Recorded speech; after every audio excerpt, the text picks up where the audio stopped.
The drug problem continues around Ohio with no end in sight. It's affecting countless families in the Mahoning and Shenango valleys. Just yesterday, Ohio Attorney General Mike DeWine was in Columbiana County talking about the problem. Today, a similar message in Sharon, PA. This time, it's coming from a man who struggled with opiate addiction. 27 First News Weekend anchor Julie Bursick joins us live in the studio with that story. And nearly 2 million Americans abused or dependent on prescription opioids back in 2014. Those numbers come from the Centers for Disease Control. This is a huge problem, and it's happening right here in our own community.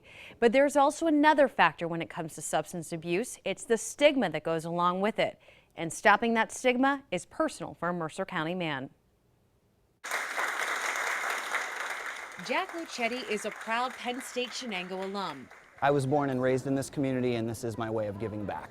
He makes it a point to come back to campus every year to share his story. People that know me personally call this event my baby. This is the most important day of the year for me. Jack is talking about Stamp Out Stigma, a day dedicated to educating the community and openly talking about drug addiction and the stigma attached to it. Jack was treated for opiate addiction. Addiction is a lifelong disease. It takes a lot of hard work and perseverance to overcome it, but I want to represent somebody that was able to. There are community resources an addict can turn to, but taking this step is difficult.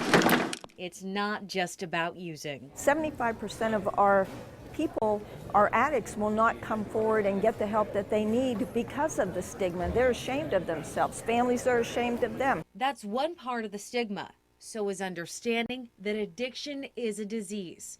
Jack says he heard it firsthand on the radio last night. People were calling in asking why money is being spent to help rehabilitate addicts. They make a choice to be addicted. Why don't we just let them die or go to jail? Jack says that's why education and open conversations are so important.